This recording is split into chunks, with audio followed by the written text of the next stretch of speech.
क्या है? त्रिभुज। और त्रिभुज में हमने बताया था कि कोण के आधार पर त्रिभुज जो है 3 प्रकार के होते हैं, और भुजा के आधार पर त्रिभुज कितने प्रकार के होते हैं? 3 प्रकार के। तो पहले कोण के आधार पर देख लो, तो ये कौन सा हो जाएगा? न्यून कोण त्रिभुज।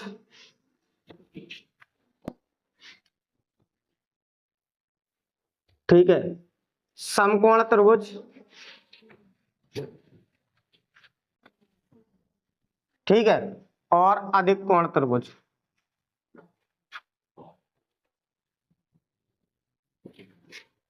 कितनी बात समझ में आ रही है? और भुजा के आधार पर भी त्रिभुज कितने प्रकार के? 3 प्रकार के। एक तुम्हारा है विषमबाहु त्रिभुज,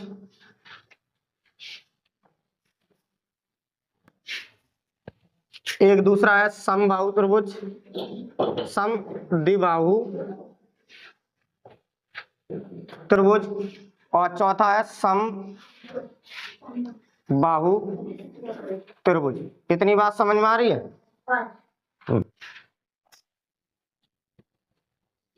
अब हम सबसे पहले जो त्रिभुज हम पढ़ेंगे, ठीक है, वो कौन सा त्रिभुज पढ़ेंगे? समकोण त्रिभुज। ठीक है, कौन सा है त्रिभुज? समकोण त्रिभुज। समकोण त्रिभुज में क्या होता है? दो रेखाएं एक दूसरे को 90 अंश पर काटती हैं। कितने पर काटती हैं? 90 अंश पर। दो रेखाएं एक दूसरे को कितने अंश पर काटती हैं? 90 अंश पर। अब ये जो रेखा है इसको हमने यहां मिलाया, जो नीचे रेखा है इसको हम आधार कहेंगे, और जो ये खड़ी खड़ी रेखा है इसको हम लंब कहेंगे। ठीक है, और ये वाली जो रेखा है इसको हम क्या कहेंगे? कर्ण कहेंगे। इनके बीच में जो संबंध होता है उसे हम पाइथागोरस प्रमेय कहते हैं। क्या कहते हैं? पाइथागोरस प्रमेय कहते हैं। ठीक है, ये पाइथागोरस प्रमेय क्या होता है? हमने देखा कि कर्ण का स्क्वायर बराबर आधार स्क्वायर और प्लस लंब स्क्वायर, यानी कि दो भुजाओं का स्क्वायर तीसरी भुजा के स्क्वायर के योग के बराबर होता है। ठीक है, फिर से समझिए, दो भुजाओं का योग स्क्वायर का योग तीसरी भुजा के बराबर होता है। जैसे यहाँ पे एक सवाल दिया जा रहा है,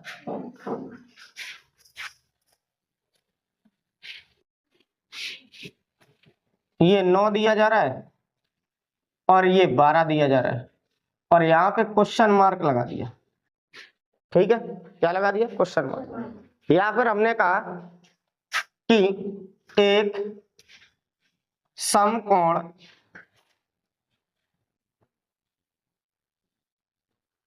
त्रिभुज की का आधार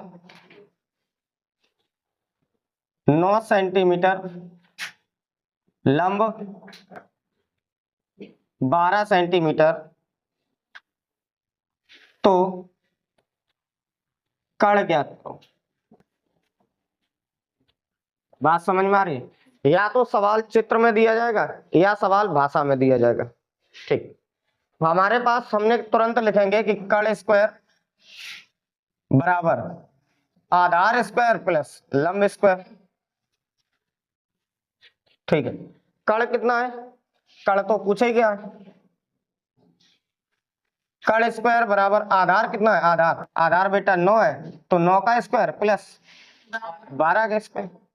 अब हमें ये बताइए, ये कर्ण चाहिए केवल, ये स्क्वायर वाला उधर अंडर रूट हो जाएगा। भाई इधर स्क्वायर है, जब पक्षांतर करेंगे तो उधर क्या होगा? अंडर रूट, यानी कि इधर वर्ग है, उधर हम जब पक्षांतर करेंगे तो वर्गमूल होगा। जैसे 9 का हमने स्क्वायर किया कितना होता है? 81, और 12 का स्क्वायर किया 144। आप ध्यान से सुनो, इनको हमने क्या काम कर दिया? वर्गमूल कर दिया। ठीक, इन दोनों को जोड़िए।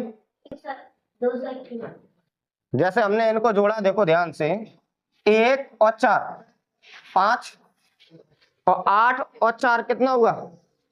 12, 12 की 2, और ये एक ये है और एक हासिल का कितना हो गया? 2। अंडर रूट करेंगे 225 का। ठीक है, तो कर्ण बराबर बेटा कितना हो जाएगा 15। ठीक है, कितना होगा 15। ये तो पूरा कैसा है एकदम विस्तार से लगाया। अगर मान लो इस सवाल को हमें शॉर्ट में करना था तो हमें पता है इसका स्क्वायर दोनों को जोड़ देंगे और वर्गमूल करना है, तो हमने तुरंत लिखेंगे 9 का स्क्वायर प्लस 12 का स्क्वायर और इस पे क्या कर देंगे अंडर रूट। ठीक है, तो 9 का स्क्वायर और 12 का स्क्वायर करो, 9 9 81 और प्लस 144 और 144 और 81 को जोड़ेंगे 225 और ये किसके बराबर है 15 के। तो बस इतना सॉल्यूशन था। ठीक है, और वो भी अगर तुम चाहो तो ये वाली लाइन करने की जरूरत ही नहीं है। कौन सी लाइन ऊपर वाली, हमें पता है 9 का स्क्वायर करेंगे कितना होता है 81 और 12 का स्क्वायर करेंगे कितना होता है 144। इतनी बात समझ में आ रही है। चलिए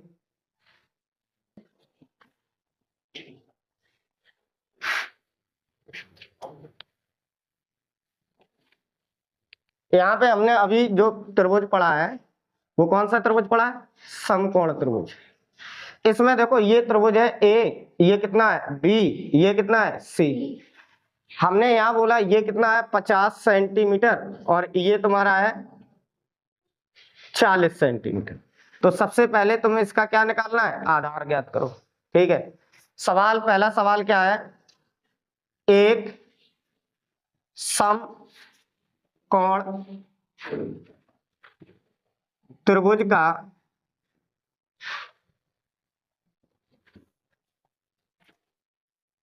कर्ण 50 सेंटीमीटर है और लंब 40 सेंटीमीटर है, तो इसका क्षेत्रफल ज्ञात करो। ठीक है, इसका क्षेत्रफल ज्ञात करो। क्षेत्रफल क्या है एरिया। इतनी बात समझ में आ रही है। तो सबसे पहले हमें एरिया निकालने के लिए, क्षेत्रफल निकालने के लिए किसमें समकोण त्रिभुज का क्षेत्रफल जो है उसका फॉर्मूला होता है 1/2 आधार और गुणे लंब। इतनी बात समझ में आ रही है। अब मेरे पास लंब तो है मगर आधार नहीं है। अब हम क्या करेंगे पाइथागोरस प्रमेय से आधार निकालेंगे।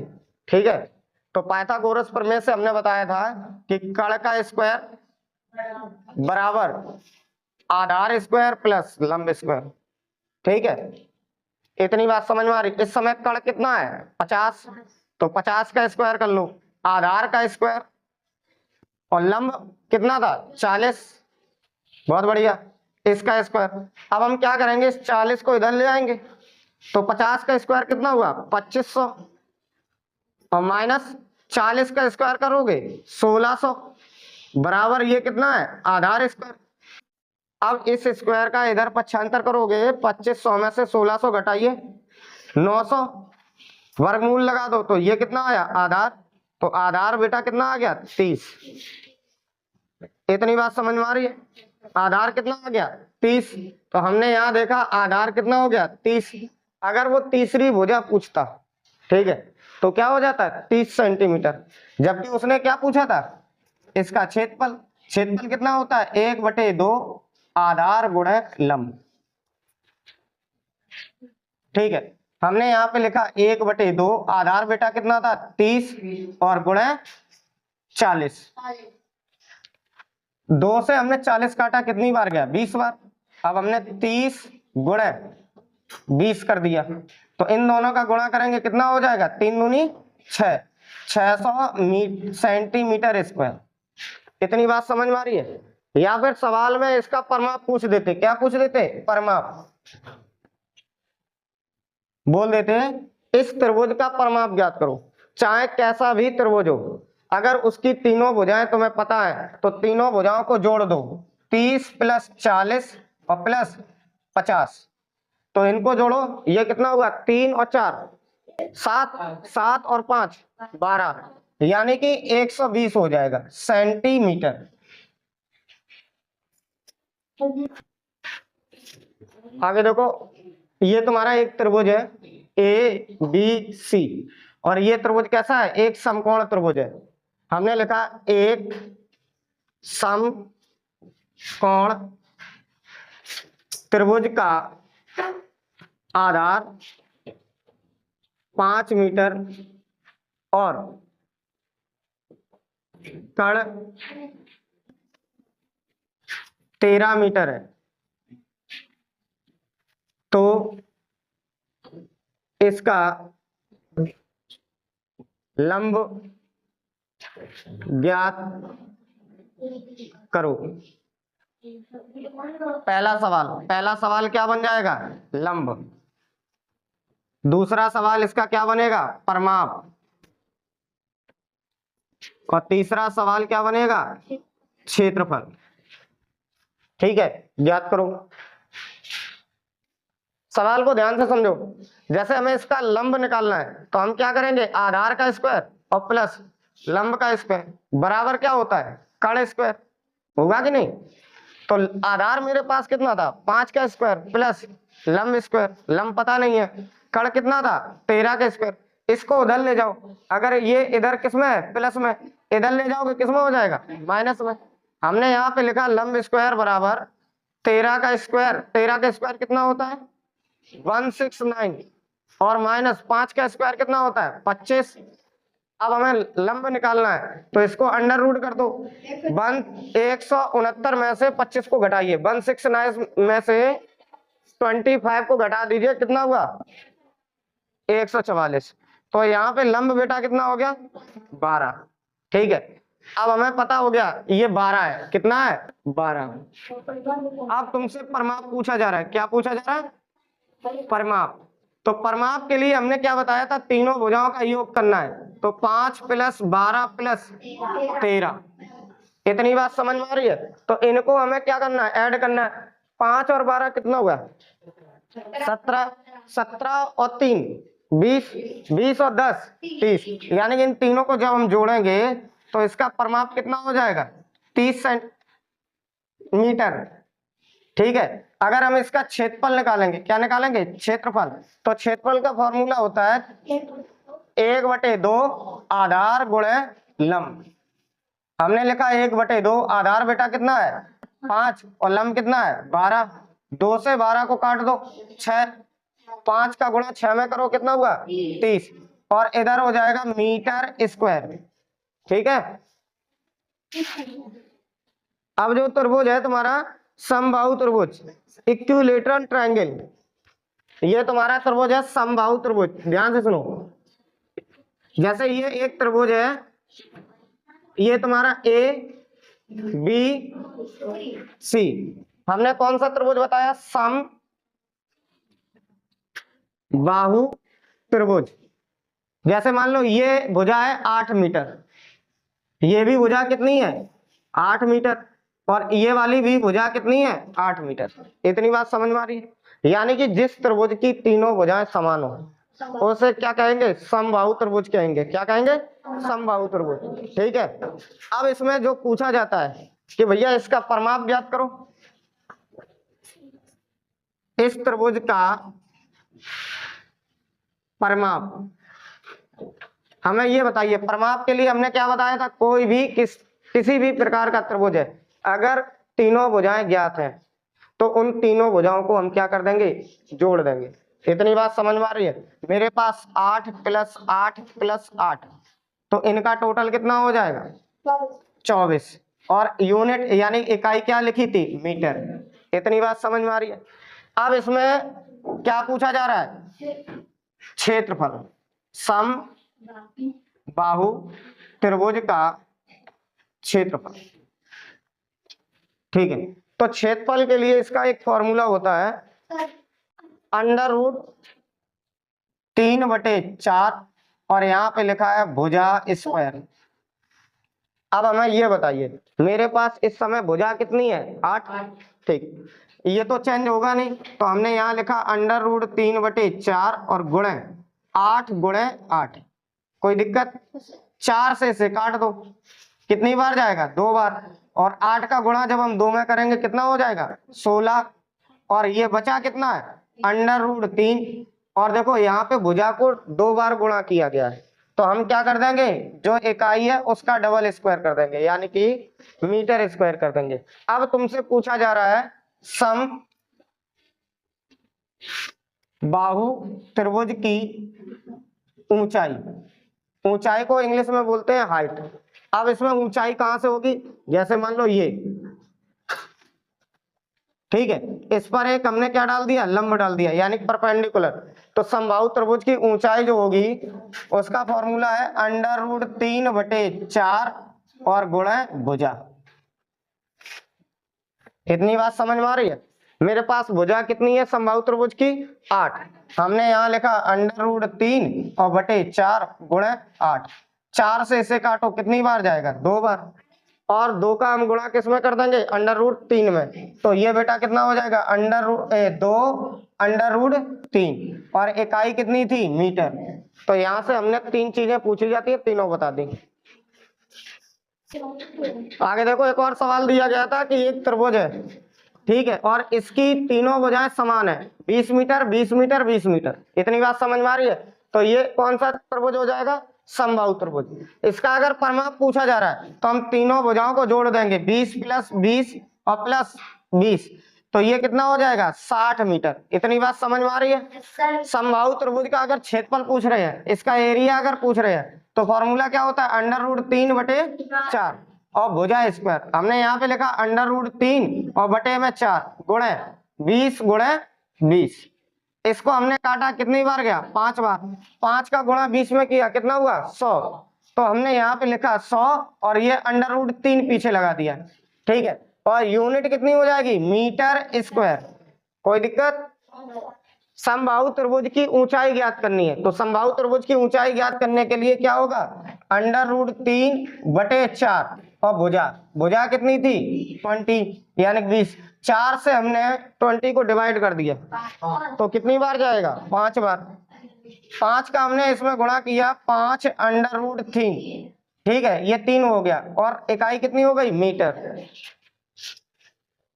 जाते हैं यहाँ पे एक और दिया गया है, इसको कहते हैं सम द्विबाहु त्रिभुज। इस त्रिभुज में होता क्या है, इस त्रिभुज में 2 भुजाएं समान है, ठीक है। जैसे ये भुजा कितनी है, ये मान लो भुजा ए है, ये भी भुजा ए है, ये कितनी है, बी, ठीक है। ऐसे त्रिभुज का अगर तुमसे क्षेत्रफल पूछा जाता है, क्या पूछा जाएगा, क्षेत्रफल, ठीक। तो हम क्या करेंगे, पहले इसका परिमाप देख लो। परिमाप के लिए क्या करेंगे, तीनों भुजाओं को जोड़ देंगे, a + b और प्लस a, तो ये तीनों भुजाओं का योग हो गया, ठीक। अगर क्षेत्रफल पूछ रहा है, क्षेत्रफल ध्यान से सुनो, तो क्षेत्रफल होता है 1/2 √4a² - b, ठीक है, और स्क्वायर। इतनी बात समझ में आ रही है। और यहाँ पे जो a है वो कैसी भुजा है, जिस भुजा में 2 भुजाएं बराबर हो। a किसको दर्शाएगा, जिस त्रिभुज में 2 भुजाएं समान हो। जैसे हमने यहाँ पे लिखा, एक सवाल देखो ध्यान से,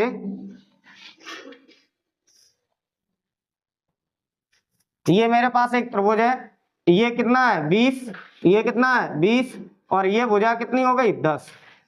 तो कह रहे हैं इसका क्षेत्रफल ज्ञात कीजिए, ठीक है। तो इसका क्षेत्रफल ज्ञात करने के लिए हमने क्या काम किया, अगर परिमाप ज्ञात करना है, इस त्रिभुज का परिमाप ज्ञात करना है, तो हम क्या करेंगे, 20 + 20 + 10, तो परिमाप बेटा कितना हो जाएगा, 50 मीटर। अगर हमें क्षेत्रफल ज्ञात करना है तो हमने लिखा 1/2 √, यहाँ लिखा 4 गुणे जो भुजा बराबर है उसको हमने लिखा 20 स्क्वायर और माइनस 10 स्क्वायर, ठीक है। तो 20 का स्क्वायर किया, कितना हो गया, 400, ठीक है। इसमें कितने का गुणा कर दें, 4 का √, और माइनस 10 का स्क्वायर करो, कितना होता है, 100, ठीक। 4 चौको 1600 और माइनस कितना है, 100, तो ये कितना बचा, 1500, ठीक है। अब इसमें 1500 के अगर फैक्टर करोगे तो क्या हो जाएगा, 15 गुणा कितना है 100। अब यहां ध्यान से सुनिए, 15 का अगर वर्गमूल करोगे तो कितना रहेगा 15 ही, मगर 100 का वर्गमूल करोगे कितना हो जाएगा 10। ठीक है, तो ये 1/2 1/2, यहाँ पे क्या है 1/2 और ये 1/2, तो यहाँ पे 1/2 कर देंगे, 2 से इसको काट दो तो ये आ जाएगा 5√15। ठीक है, और ये क्या हो जाएगा मीटर स्क्वायर। यहां देखो एक सवाल दिया गया था, एक समकोण, क्या है समकोण त्रिभुज है। चलो हमने ये समकोण त्रिभुज बता दिया कि ये भैया समकोण त्रिभुज है। ठीक है, और उसमें एक और कंडीशन लगाई है कि समद्विबाहु है, यानी कि ये भुजा और ये भुजा बराबर है। वो ये कह रहे हैं ऐसा त्रिभुज आपको बनाना है जो समकोण भी हो और समद्विबाहु हो। तो हमने एक त्रिभुज बनाया समकोण, इसकी 2 भुजाएं समान कर दी। अब इसमें बोला गया है इसका कर्ण ज्ञात करना है। क्या ज्ञात करना है, कर्ण। ठीक है, तो पहले, और इसका जो क्षेत्रफल है वो कितना दिया गया है 200 मीटर स्क्वायर।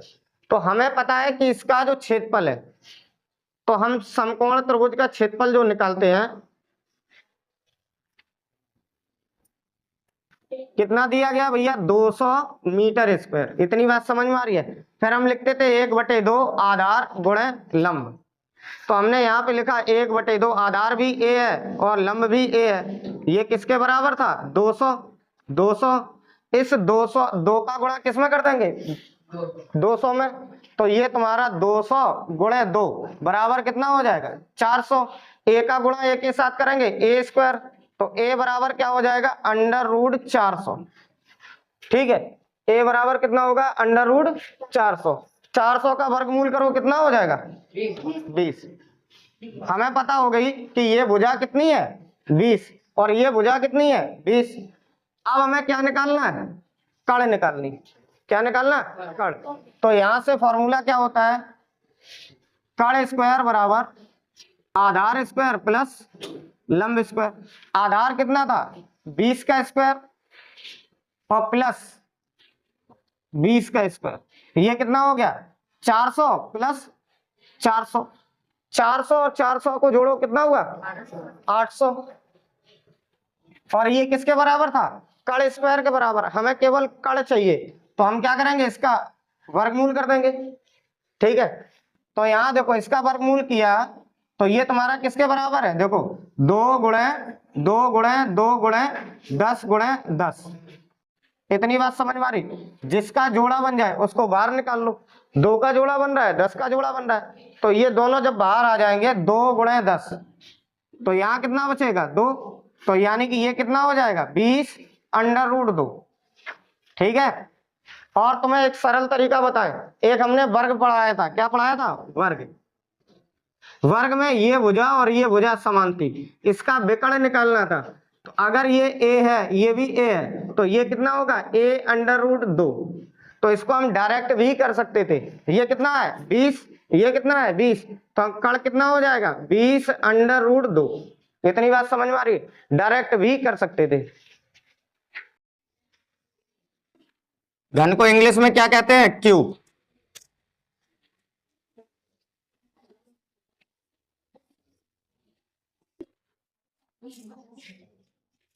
इसमें क्या होता है कि इसमें लंबाई, चौड़ाई और ऊंचाई, ये तीनों की तीनों बराबर होती है। ठीक है, इसमें क्या होता है, जैसे ये लंबाई है, चौड़ाई है, ऊंचाई है, ये तीनों की तीनों बराबर होती है। जैसे मान लो ये जो हमारा एक कमरा है, इधर साइड हम देखेंगे ये लंबाई।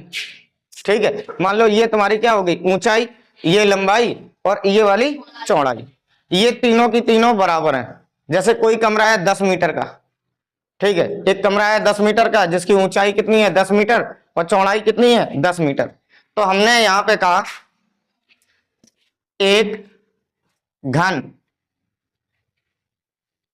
जिसकी भुजा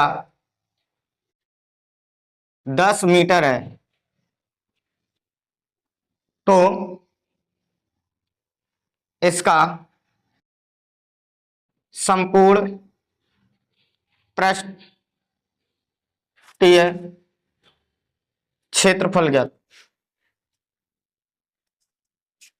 ठीक है, सवाल क्या है कि ये कमरा है, इसका संपूर्ण पृष्ठीय क्षेत्रफल ज्ञात कीजिए। संपूर्ण पृष्ठीय क्षेत्रफल का कुछ मतलब नहीं है, सीधा सीधा ये है कि जैसे ये दीवार है, एक दीवार ये है, एक सामने दीवार, एक इधर, ठीक है, ये 4 दीवारें हो गई, और इन 4 दीवारों के साथ साथ तुम्हें क्या है, ऊपर का और नीचे का, ये कितनी दीवारें हो गई, 6 दीवारें, जो 6 दीवारें एकदम एक वर्गाकार है। अब ऐसे देखो, ये एक कमरा है, मान लो ये एक दीवार, एक तुम्हारी ये वाली दीवार, एक पीछे दीवार, और एक ये दीवार, तो कितनी हो गई, 4 दीवार। एक तुम्हारा ऊपर, ठीक है, उतना ही नीचे, तो ये कितने हो गए, 6 फलक हो गए। जबकि एक फलक कैसा है, वर्गाकार। ठीक है, इसकी अगर ए भुजा है, इसकी भी ए भुजा है, तो इसका जब क्षेत्रफल निकालोगे तो ए स्क्वायर होगा। तो ऐसे मेरे पास कितने थे, 6, तो हमने यहां पे क्या काम किया, 6a स्क्वायर। अब मेरे पास भुजा कितनी है, 10, तो हमने यहां पे लिखा 6 गुणे 10 का स्क्वायर, तो ये 6 गुणे 100, तो कितना हो जाएगा, 600 मीटर स्क्वायर। इतनी बात समझ में आ रही है। आगे इसी सवाल को बोल दिया जाए, एक घन की भुजा 10 मीटर है, तो इसका वक्र पृष्ठ ज्ञात कीजिए। वक्र पृष्ठ ना पूछ के तुमसे क्या पूछ दे, 4 दीवार का क्षेत्र, 4 दीवार का क्षेत्रफल। फिर से समझो, ये क्या है, 4 दीवार का क्षेत्रफल का मतलब है ये वाली दीवार, इसके इधर की दीवार, सामने की दीवार और पीछे की दीवार, तो ये कितनी दीवार हो गई, 4। और एक दीवार कैसी है, वर्गाकार, यानी कि जिसकी भुजा कितनी है, 10 मीटर। तो 4 दीवारें हैं, तो एक वर्ग का क्षेत्रफल क्या होता है, ए स्क्वायर। 4 दीवारें हैं तो 4a स्क्वायर। हमने यहां पे लिखा 4 गुणे 10 का स्क्वायर, तो ये हमने लिखा 4 गुणे 100, तो कितना हो जाएगा, 400 मीटर स्क्वायर। इतनी बात समझ में आ रही है। ठीक है, उतारो इसे। यहां देखो, इसी पे एक और सवाल दिया था, एक घन जिसकी भुजा 10 मीटर है, तो घन का आयतन ज्ञात कीजिए। आयतन क्या होता है, जैसे मान लो ये मेरा कमरा है, ठीक है, इस कमरे को चारों तरफ से बंद कर दें, ठीक है, इसमें जो भी तुम पानी, कोई लिक्विड या फिर कोई भी सामान रख सको, तो ये क्या है, आयतन। क्या है, आयतन।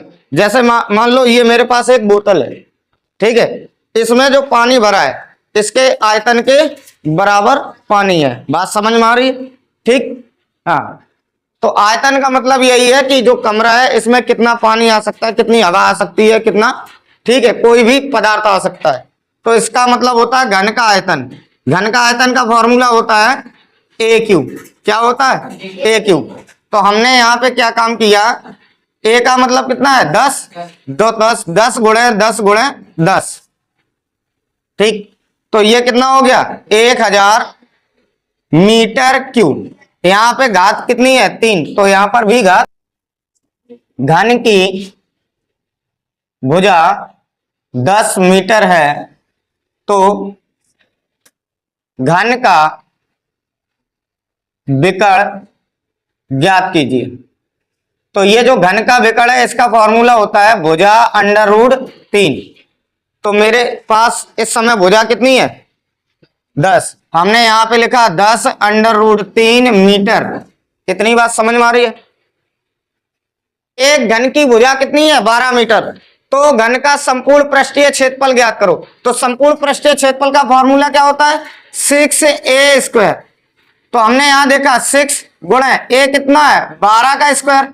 तो हमने 6 गुणे 12 कितना होता है, 144। 6 का गुणा 144 में करेंगे, 6 चौको 24, और 6 चौको 24, और एक 25 और एक 26, हासिल 2। 6 कम 6 और 2 8। यहाँ पे स्क्वायर था तो मीटर स्क्वायर कर देंगे, या फिर यही चीज ऐसे लिख के आएगी 864 वर्ग मीटर। क्या लिख के आएगा? वर्ग मीटर। ये हिंदी में लिख के आएगा।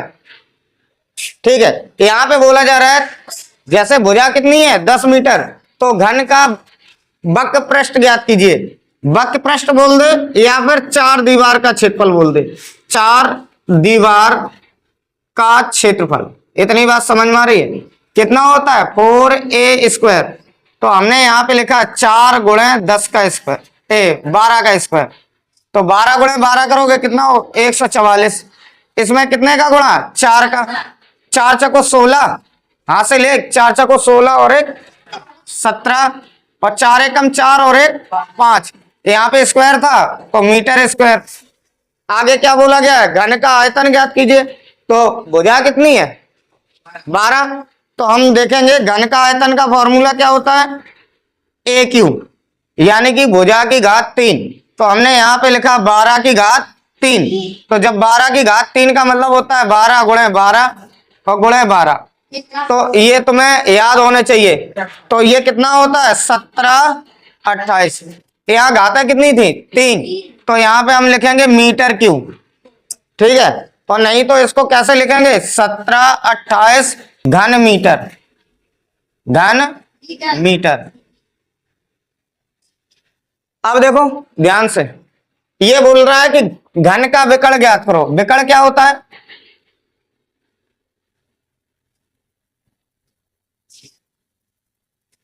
जैसे ये घन है तो यह इस कॉर्नर से लेकर इस कॉर्नर तक हम क्या करते हैं, एक लाठी या डंडा कुछ भी या धागा बांध दें, तो ये सबसे बड़ी भुजा हो जाती है।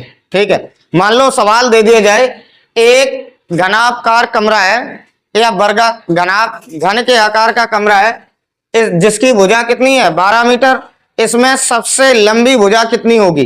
तो हमें क्या निकालना है? घन का विकर्ण निकालना है। घन का विकर्ण का फॉर्मूला क्या होता है? a√3। तो भाई भुजा कितनी थी 12√3, तो ये तुम्हारा कितना हो जाएगा मीटर। तो घन का विकर्ण क्या होता है फॉर्मूला? a√3। अभी तक हमने घन के जो सवाल पढ़े थे वो सीधे सीधे पढ़े थे। क्या पढ़े थे? कि घन की भुजा दी जा रही है, आयतन पूछ लिया जा रहा है, वक्र पृष्ठ पूछ लिया जाता है, संपूर्ण पृष्ठीय क्षेत्रफल पूछ लिया जाता है, विकर्ण पूछ लिया जाता है। अब तुम्हें क्या है, कभी कभी क्या ऐसे सवाल भी मिल जाते हैं, एक घन का वक्र पृष्ठ का क्षेत्रफल कितना है 900 मीटर स्क्वायर है, तो संपूर्ण पृष्ठीय क्षेत्रफल ज्ञात कीजिए। जो बोला गया उस पर बात करो। घन का वक्र पृष्ठ कितना दिया है 900 मीटर स्क्वायर, जबकि वक्र पृष्ठ का फॉर्मूला क्या होता है 4a स्क्वायर। तो हमने यहां पे कितना लिखा 900, 4 का भाग इसमें करेंगे, कितनी बार जा रहा है 4 दूनी 8, यहां कितना बचा 1, और 0 को जैसे मिला 10 हुआ, 4 का पाड़ा पड़ेंगे 10 से ज्यादा 9, फिर 4 दूनी 8, कितना बचा 2, 4 पंचे 20, और ये किसके बराबर था a स्क्वायर के। ये स्क्वायर है तो इधर क्या हो जाएगा वर्गमूल, a बराबर √225। तो a की वैल्यू कितनी हो गई 15। तो हमें घन की भुजा पता चल गई। घन की भुजा कितनी है 15। हमसे पूछा क्या गया है संपूर्ण पृष्ठीय क्षेत्रफल, तो हमने लिखा घन का संपूर्ण पृष्ठीय क्षेत्रफल कितना होता है 6a स्क्वायर, इतना ही होगा। तो हमने यहां पे लिखा 6 गुणे कितना हो जाएगा 15 का स्क्वायर। इतनी बात समझ में आ रही? तो ये हमने लिखा 6 गुणे 225, इनका गुणा करो 6 पंचे 30, हासिल 3, और 6 दूनी 12, 12 और 3 15, हासिल 1, 6 दूनी 12 और 1 13। यहां पे लिखेंगे मीटर स्क्वायर। इतनी बात समझ में आ रही है? अगला जो सवाल दिया गया था, एक घन का संपूर्ण पृष्ठीय क्षेत्रफल कितना है 2400 मीटर स्क्वायर। अब यहां पे क्या है संपूर्ण पृष्ठीय क्षेत्रफल दिया गया है, हमने यहां पे लिखा घन का संपूर्ण पृष्ठीय क्षेत्रफल कितना दिया है बेटा 2400। इसका फॉर्मूला क्या होता है 6a² बराबर कितना है 2400। 6 से इसे काटो तो ये कितना हो गया 400। कितना हो गया 400। और जो किसके बराबर था a² के, स्क्वायर का वर्गमूल करो इधर, तो ये तुम्हारा क्या हो जाएगा a बराबर कितना है √400। तो a की वैल्यू कितनी हो गई 20। अब हमें भुजा ज्ञात हो गई। क्या हो गई भुजा। अब तुमसे कुछ भी पूछे, जैसे घन का पृष्ठीय वक्र पृष्ठ पूछा जा रहा है, हम यहां पे लिखेंगे घन का वक्र पृष्ठ, तो कितना होता है 4a²। हमने यहां लिखा 4 गुणे 20 का स्क्वायर। 20 का स्क्वायर लिखोगे कितना हो 400 और गुणा 4, 4 चको 1600 मीटर स्क्वायर। अगर इस सवाल में ये और पूछ दिया जाता, एक और एक्स्ट्रा सवाल पूछ दिया जाता, जैसे यहां पे पूछा जाता कि घन का आयतन ज्ञात करो। क्या पूछ दिया जाता कि घन का आयतन, तो आयतन के लिए क्या होता a³। अभी इस समय मेरी भुजा कितनी आई थी 15, भुजा कितनी आई 15, तो 15 का क्यू करेंगे कितना होता है 3375 और ये मीटर क्यू। अगर इसमें पूछता कि भैया इसका क्या ज्ञात करो आयतन, तो हम क्या करते हैं आयतन ज्ञात करने के लिए क्या फॉर्मूला होता है a³ यानी कि भुजा की घात 3। इस समय भुजा कितनी निकली थी 20, तो हमने 20 का क्यू किया, तो 2 दूनी 4 दूनी 8 और 3 0, तो यहां पे मीटर क्यू और हो जाएगा। दिया जाएगा। बहुत से सवाल ऐसे हैं कि घन का आयतन दिया जाएगा और भुजा ज्ञात करने के लिए या फिर उसका पृष्ठीय क्षेत्रफल ज्ञात करने के लिए, तो घन का आयतन दिया जाएगा, तो हमें क्या है जो आयतन दिया जाएगा उसका घनमूल ज्ञात करना है। अब घनमूल कैसे ज्ञात करेंगे, ठीक है, तो वो होती है लंबी प्रोसेस, तो हम शॉर्ट ट्रिक बता रहे हैं घनमूल की। कितनी शॉर्ट ट्रिक, तो इसको समझो। पहले हमने घन देखते हैं 1 का क्यू। 1 का क्यू करेंगे, जैसे 1 गुणे 1 गुणे 1 बराबर कितना होता है 1, और 2 का क्यू यानी कि 2 गुणे 2 गुणे 2 8। ऐसी 3 का क्यू, 3 त्रिका 9 दिया 27। 4 का क्यू 64। 5 का 125। 6 का 216। 7 का 343। 8 का 512। 9 का 729। इतनी बात समझ में आ रही है। ये क्या है घन, ठीक है। अब देखो इन्हीं घन का अगर हम इकाई का अंक देखते हैं, कोई भी संख्या है उसका अगर घन निकालते हैं तो हमें क्या है इकाई का अंक ज्ञात करना है। जैसे 1 का कितना होता है 1 इकाई का अंक। इकाई का अंक क्या मतलब अंतिम। 2 का कितना होता है 8 और 3 का 7। 3 का कितना है 7। 4 का 4 और 5 का 5। 6 का 6। 7 का 3 और 8 का 2 और 9 का 9। अगर कहीं इकाई के अंक पे 0 आ रहा तो उसका घनमूल कोई भी संख्या हो उसका इकाई का अंक कितना रहेगा 0। इतनी बात समझ में आ रही है। अब एक चीज यहां देखो, हमें केवल 2 चीजें याद करनी है। 2 का कितना होता है 8 और 8 का कितना होता है 2। बात समझ में आ रही है। 2 किसी भी संख्या का इकाई का अंक अगर 2 है उसका हम घनमूल निकालेंगे। जो घनमूल संख्या है पूर्ण घन संख्या है उसका इकाई का अंक कितना आएगा 8। अगर कोई भी संख्या ऐसी है जिसका इकाई का अंक कितना है 8, उसका अगर घनमूल करेंगे तो जो पूर्ण घन संख्या है उसका इकाई का अंक कितना आएगा 2। इतनी बात समझ में आ रही है। एक तो हमें ये याद करना है। ऐसे 3 का कितना होता है 7 और 7 का बेटा कितना होता है 3। तो हमें ये केवल और केवल 2 याद करने हैं। 3 का 7 होता है 7 का 3। 2 का 8 होता है 8 का 2 होता है और बाद बाकी सेम टू सेम।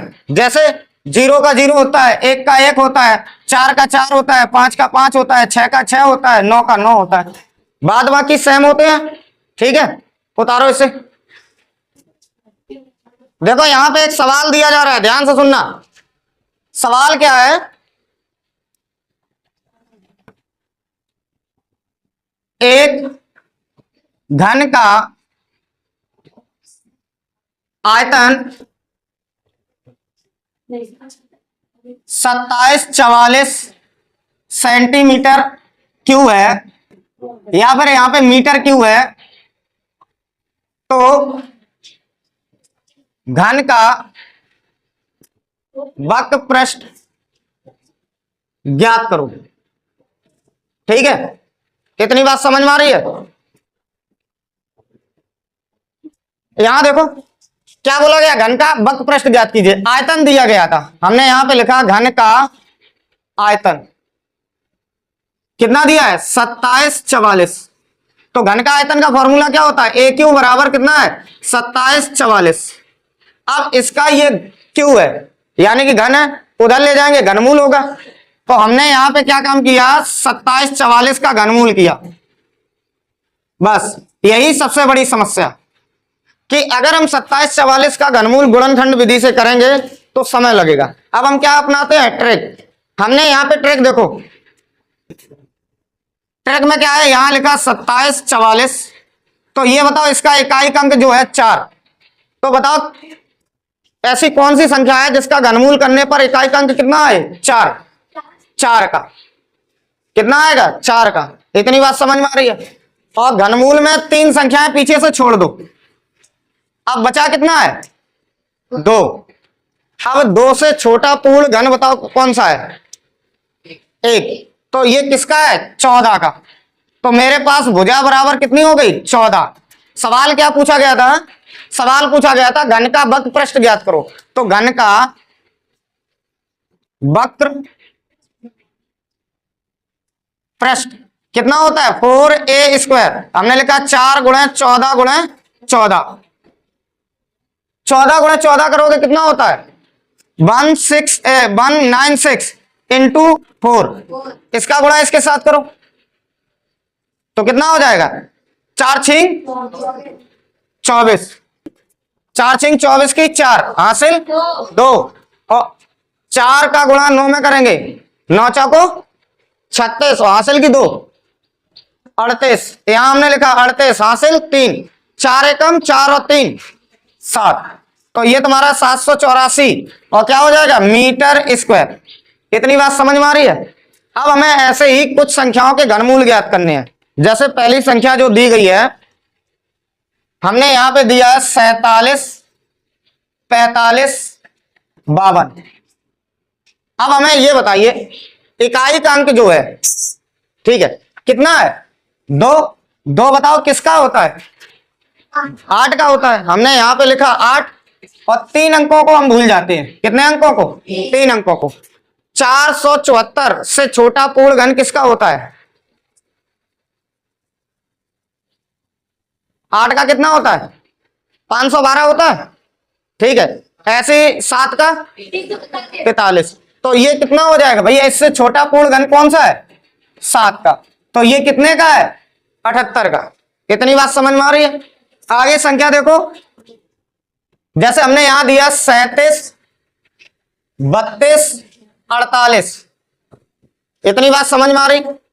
तो हमें ये बताइए 8 इकाई का अंक है, तो इसका ऐसे कौन सी संख्या रही है, 8 का इकाई का अंक किसका होता है, 2 का। तो हमने यहां लिखा ये 2 हो गया, और 3 अंकों को भूल जाते हैं, बचे कितने, 373। 373 से छोटा पूर्ण घन किसका है, 343 का है। 343 किसका है, 7 का। तो इसका ये क्या है, 73। इसका घनमूल करेंगे तो कितना आएगा, 72। ठीक है, आगे एक और सवाल देख लो।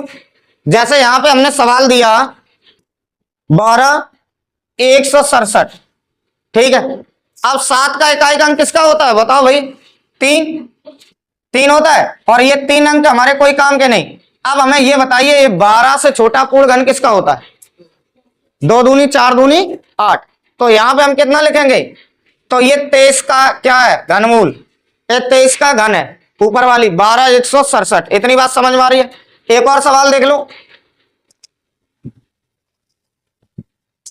सवाल जैसे यहां पे दिया गया है 33 75।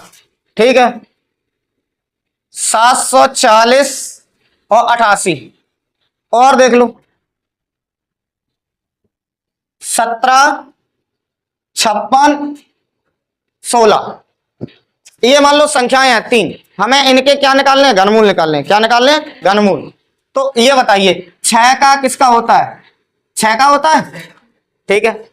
अब 3 अंक हमारे कोई काम के, ये अंक कोई काम के नहीं। 175 से छोटा घनमूल पूर्ण घन संख्या बताइए, 5 का हो जाएगा। 5 गुणे 5 गुणे 5 कितना होता है, 125। तो हमें यहाँ पे कितना लिख दिया, 5, यानी कि 56 का ये घन है ऊपर वाली संख्या। अब ये 33, 75 इसका हमें देखना है, तो ये बताइए 5 का किसका होता है, 5, और ये 3 अंक भूल जाइए, बचा कितना, 3। 3 से छोटा पूर्ण घन किसका होता है, 1 का। तो ये कितना है, 15 का अगर घन करेंगे तो 33, 75 आएगा। आगे सवाल दिया गया है 740, 88, हमें ये बताइए 8 का इकाई अंक कितना बनेगा जाके, 2, और 3 अंकों को भूल जाइए। अब तुम्हें क्या देखना है, 74 से छोटा पूर्ण घन, 4 चौको 16, चौको 64, तो ये कितना हो जाएगा, 4 का।